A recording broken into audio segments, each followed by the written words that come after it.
Imagine dedicating years to becoming a highly trained federal agent, only to end up in legal trouble due to reckless and irresponsible actions of some local cops. Because I don't know how legit you are at the moment.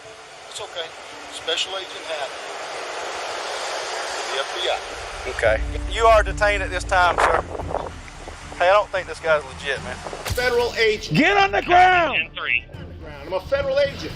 Proctor, would you like to leave? Do I need to answer any more of your questions? Hello. Mr. Proctor, can I give you your stuff so you can leave? Can you? I can. Who issued this to you? My former employer. Your former employer? So you used to work for the FBI at one point?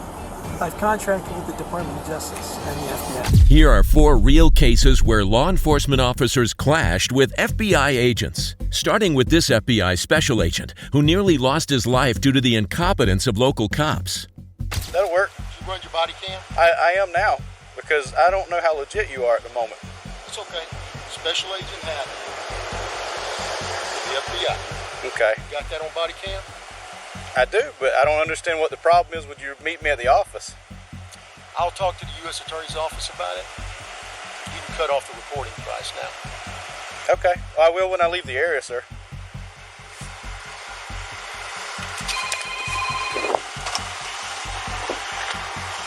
Hey, TJ, this guy is telling me to turn my body camera off. You're probably wondering why this FBI agent asked the officer to turn off his body cam. It doesn't make sense at first, but there's more to this story.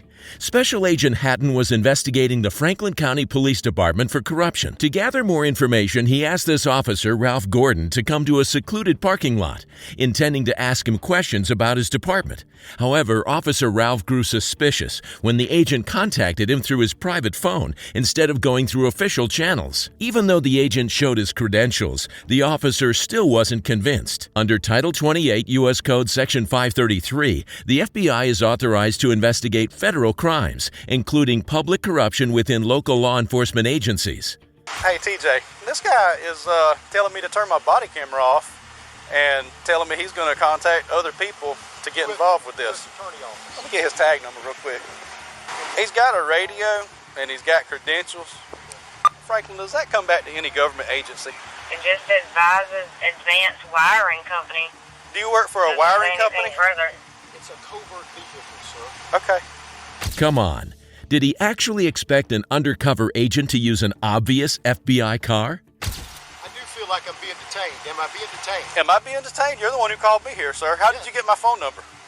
That's the kind of question a novice would ask an FBI agent. If the FBI is on your case, trust me, they already know everything about you. Your address, your phone number, your secrets, your mistakes. They probably know what you had for dinner last night. And if that wasn't enough, they might even have a file on the brand of boxers you prefer. Agent Haddon's informal meeting with Officer Ralph wasn't just for small talk. He dropped subtle hints about a larger investigation into the sheriff's office, one that is way beyond the deputy's pay grade during his discussion with his superior. You can't call anybody in the PD because the PD is just here backing this guy up.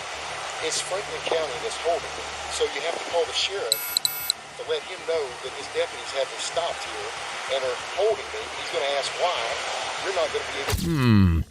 Things are getting interesting. The officer, rather than verifying the agent's credentials, chose to detain him instead, citing flimsy excuses like distrust and noncompliance. However, the main issue was that the officer had ignored the most basic step, checking the agent's registration. The officer should verify the agent's credentials but does not have authority to detain or impede them without probable cause. A local officer must comply with lawful FBI directives. The Supremacy Clause, Article 6 U.S. Constitution, establishes that federal law supersedes conflicting state or local laws. Hey, you are detained at this time, sir.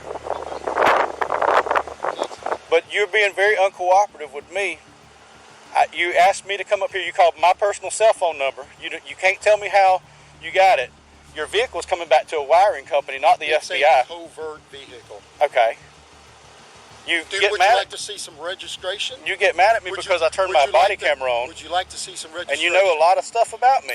Would you like to see the registration, sir? I don't really want anything from you at this point. My supervisor's on the way. The accusation of being uncooperative seemed unfounded, given that Agent Haddon had shown his credentials twice. But Officer Ralph still doesn't believe him.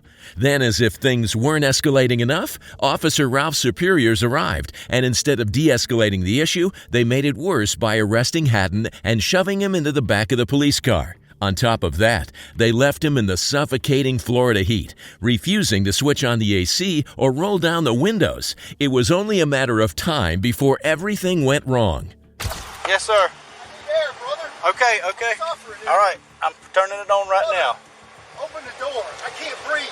Sir, I can't open the door. You're being detained right now. 26 Franklin. The longer the wait, the longer the heat worsened, and Agent Hatton's discomfort became evident. But no matter how many times he asked, the officer refused to acknowledge him. You're burning me up, brother. I had the defroster on. No, you didn't. Brother, I need air. God almighty. Just when things were getting intense, they got a phone call that should have ended everything right there. 33, go ahead. He is legit. 10-4. So all right, that's what I'm doing right now. It didn't make sense. The phone call was all the verification they needed. Yet despite receiving confirmation that the agent was an FBI officer and immediate orders to release him, the officers continued to detain him in the heated car. After a few more minutes of pointless chattering and ignoring the agent's pleas, the officers finally let him out. But by that time, the damage was irreversible. Call 911. I need a medical attention right now. Unlock me. Call 911. Call 911. We're releasing you right now, call sir. 911 now. Call 911. I need 33. It took about 10 more minutes, but the medics finally showed up.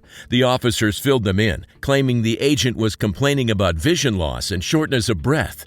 Started complaining of shortness of breath, vision loss, and whatever else he's got going on. That's up. Following Hatton's release, FBI agents and leadership arrived in Apalachicola to meet with Officer Ralph and the sheriff, demanding an explanation for the incident. Title 18 U.S. Code Section 1510 prohibits obstructing a federal investigation. If a local officer knowingly interferes with an ongoing FBI investigation, they could be charged with obstruction of justice. In the end, both agencies chose to move on, with Sheriff Smith committing to better cooperation. Our agencies will work together more effectively. He also admitted the necessity for more training. Hatton wasn't badly injured, but that's not the case for ATF Agent Burke, who was so maltreated that he sued the police. On July 7, 2020, Agent James Burke, a seasoned ATF officer with 16 years on the job, arrived at a home on Edgebrook Drive in Dublin, Ohio, to seize a shotgun from a homeowner who was prohibited from possessing firearms. To his surprise, instead of cooperating, the resident slammed the door in his face and called 911, giving Agent James's badge to the dispatcher. Agent James, accustomed to these routine verifications, didn't think much of it until the situation escalated in a way he never expected. Hey, turn around. Let me see your hands. Turn around. Let me see your hands. Okay, let me see your hands. I need to see some ID. Get on the ground. Get on the ground now. The officer's hostility triggered Agent James' defiance, and he refused to comply with the command to drop to the ground. He seemed determined to resist their authority to search him. In his mind, he likely thought, "I'm a federal agent. I don't take orders from the local cops." Even though a federal agent is not legally required, that line of thinking ignores the bigger picture. Anyone could falsely claim to be a federal agent to evade police commands. Even if Agent James wasn't a threat, he should have cooperated reasonably to clarify the situation. Predictably, things spiraled out of control. I'm a federal agent. Why wouldn't you show me your ID when I got here? Don't move forward.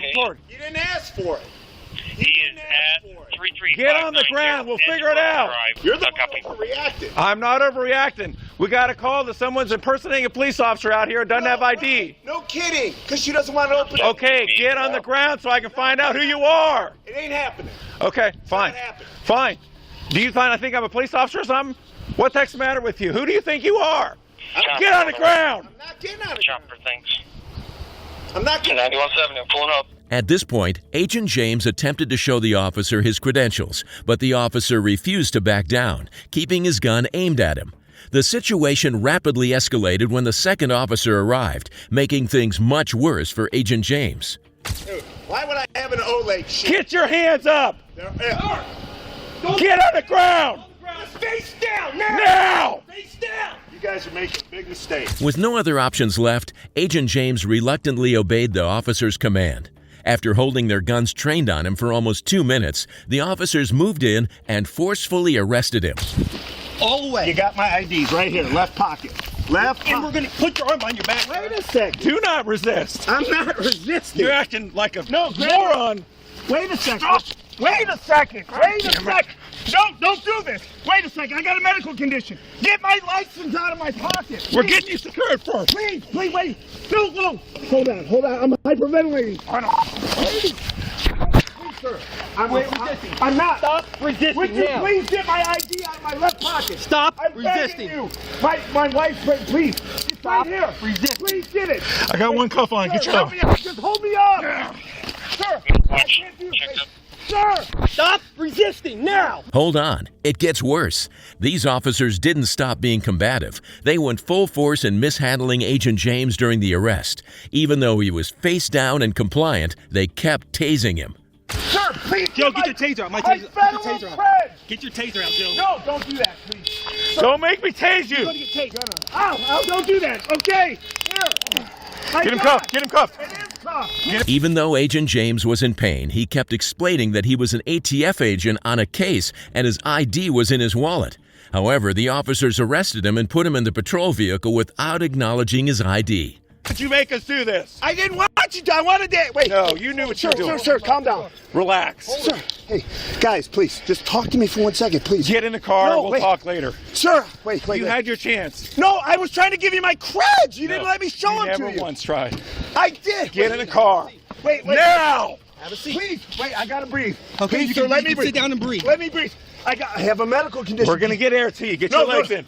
Get your legs in. Despite Agent James' best efforts to explain his medical condition, the officers simply shrugged it off and shoved him into the vehicle with no care or concern. I need air. Sir, please, call an ambulance. I'm asking for an ambulance. Okay. You're an idiot. For crying out loud, you're a cop. You're not an ass. No, wait, I can't. You're fucking my head up. The seatbelt's in place. Please. Why would you act like this? I didn't act anyway. Sir, if you are a real police officer, you ought to be ashamed of yourself. I was trying to give you my creds. Agent James was released after about an hour without any charges. He later filed a civil lawsuit against the 2 officers in the Columbus Police Department, claiming unlawful arrest and excessive force. The incident affected him so much that he left fieldwork and went into an administrative role. Though the entire situation could likely have been avoided at the beginning, the subsequent behavior by the officers was definitely problematic. The Fourth Amendment prohibits unreasonable seizures. Burke was neither committing a crime nor posing an immediate threat. What's more is that Title 42 U.S. Code Section 1983 would likely consider the officer's failure to check Burke's ID before physical violence a civil rights violation. This likely contributed to a jury ruling in favor of Agent James in 2024, when he was awarded $1.6 million in damages. Next up, we have Max Proctor, who may not be an FBI agent, but certainly knows his rights. While on a delivery shift, Mac parked his car in a private lot and left for 2 minutes to grab his takeout. But as soon as he returned, he was confronted by a police officer who accused him of breaking parking regulations, even though his car wasn't in anyone's way. All right, Mr. Proctor. That is your last name. Everything okay? Do I need to answer any of your questions? You don't have to answer anything, dude. Okay. You don't have to. Lucky you stand here all day. I get paid either way. Can you go ahead and finish your job so I can carry on? What's up with the anger, dude? I'm not angry. You're not angry? You always talk to everybody like that? I'm not angry. Oh, okay. I just want you to go ahead and wrap things up, please. Yeah, okay. Officer Diego Hernandez seems to be enjoying his power in this tense situation. Many times, officers use intimidation to assert control, and Hernandez likely expected the same here. But what he didn't count on was Mac's unwavering composure and firm understanding of his legal rights, particularly his right to remain silent. The Fifth Amendment allows Mac to ignore the officer's unnecessary probing. All right, well, you know, I'm gonna give you a break on it, but you know what I'm saying? This isn't a parking spot, okay, dude? You're not giving me a break. You're harassing me at this point. I'd like to leave. May I leave now, please? Well, do you understand? Am I being detained? Yes, you are. Okay. All right. So do you understand why I stopped you? Do I need to answer any more of your questions? You don't have to. Okay. Okay. If Hernandez really has the time to do this all day, it's a serious problem. Isn't his job to stop real crime, not play these power games? I'd like to leave. May I leave now, please? Mr. Proctor, would you like to leave? Do I need to answer any more of your questions? Hello. No. Wasn't he just talking about detaining Mac? Make a decision already, officer. This is getting ridiculous. I'm not the one that's acting this way, okay? I'm just asking to do, you know, I'm trying to give you a break here, all right? I prefer you just write me the parking ticket and let me go. Okay. Well. Hernandez wraps up the process but returns with an excuse about waiting for another guy to write the ticket. With nothing else on his plate, he tries to mess with Mac one more time. Hopefully I'm not keeping you from anything, am I? No, I don't like talking to him. All right. Is everything okay? Is there any other issues or anything going on that I should know of? Do I need to answer your questions? You don't have to answer anything, but I'm concerned about your well-being. Is there something wrong? Do I need to answer any of your questions? Well, yeah, if there's something wrong, it would be nice, yeah. Do I need to answer any of your questions? You don't have to talk to me, I'm just saying. I'm just concerned about your well-being, that's all I'm saying. Usually we don't get people hostile. I've not been hostile. Okay. Well, usually we don't get people wanting a ticket, you know what I'm saying? I'm going through all this. I could be having my lunch right now. Mac deserves credit for keeping his composure while Officer Hernandez relentlessly threw all those frustrating and senseless questions his way. I'm trying to say that... You're trying to display your power to me right now. I'm concerned about it. Is there a problem to be concerned about another human being? You have no reason to be concerned about me. So it's okay then. You're okay then. You can hand me my documents and I can be on my way. Or we can... Okay. So if I hand you your stuff, you'll be fine and taken off and you're not angry, right? Classic Mac, always a step ahead. Realizing he was fighting a losing battle and hopefully aware of the illegality of the indefinite detention without cause under the Fourth Amendment, the officer was forced to release him. I'm going to take a chance on you, all right? Here, Mr. Proctor, everything's cool, all right? We're blocking traffic here to your stuff.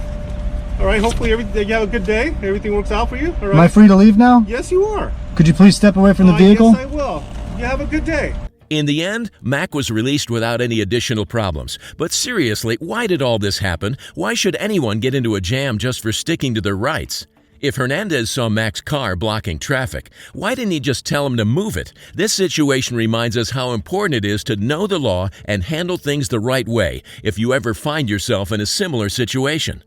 Just like in the next case, where an FBI security contractor got arrested simply because he was ignorant of the law. How you doing, sir? Good. All right. What's up? Deputy Troy with the Sheriff's Office. The reason I'm stopping you is your plate's obstructed. Yeah. Whatever that thing's got, you got to take it off, okay? Okay. Because it got to be visible within a certain distance. All right. When you went to driving school and a cop pulls you over, what they tell you?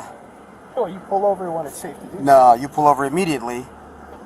Okay? Let me tell you this. And now you pull over immediately. Sure. Because I don't know what you're doing inside this car. Sure, yeah. Hiding guns, you know what I mean? The irony here is unreal. The officer's going on about pullovers and safety protocols, yet he doesn't even understand the basics of the law and begins with false information. The truth is, there's no absolute rule that says you must pull over instantly. Sometimes traffic or safety conditions make it safer to wait. The key is to pull over when it's safe, and if you feel uncomfortable or unsure if a particular vehicle is a legitimate cop, turning on your hazard lights and heading toward a populated and well-lit area is definitely advised. Just think about it, slamming on your brakes in the middle of traffic or being jumped by thieves dressed as cops in a dark alley. This is basic knowledge that any officer should know before flexing their authority. Unfortunately, the officer's failure to know the basics are just beginning. Former NDOC, and I used to work security at Harris. Oh, okay. Yeah, I'm a contractor. Yeah. Okay. Do you have insurance on this thing? My partner, huh? Do you have insurance on this thing? Yeah. Your partner or what? Now, my partner called me. I'm a contractor with Southwest Gas. Mm-hmm. So I got to go over there and get him logged into his computer. No guns inside the car? Nah, no firearms. Okay. Skipping past a few routine questions, the cop's approach becomes more methodical, hoping to rope the man into spouting some evidence of a crime. What do you got right there up front? Hey, that's a siren. I do contract security. You contract so security? some of the work I do requires to have a siren. A siren? This used to be a detective. Yeah.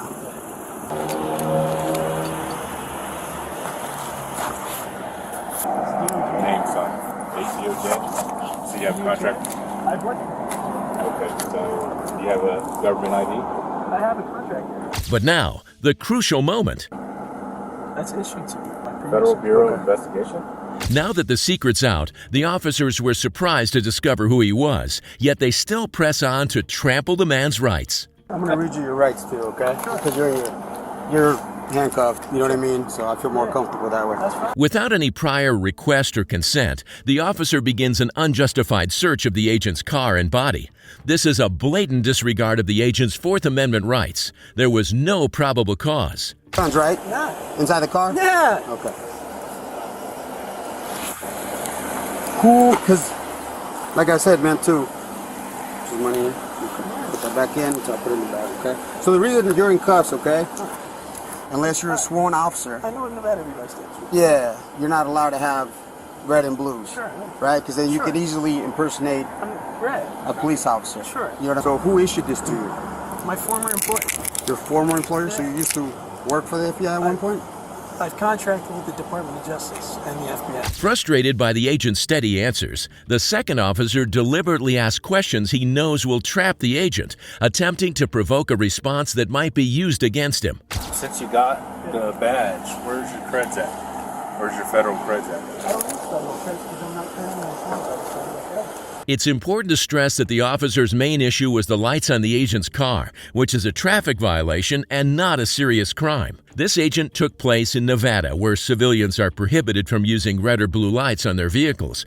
But this agent only used them during previous official duties that the law allows with proper permitting. He didn't claim to be an FBI agent, only that he was formally contracted part-time with the agency and had the badge to prove it. Carroll v. United States established in 1925 that officers needed to have probable cause to search the vehicle, which anyone would struggle to do in this case. The man's rights were pushed even further when senior officials arrived and conducted an even more thorough search of the vehicle. Imagine if they used this opportunity to plant evidence or try to justify the stop further. It's important to know your rights and the laws that protect you, so you don't end up like this man, who was very cooperative and had to sit idle as his rights were violated completely. If you liked that, we think you'll love this next video.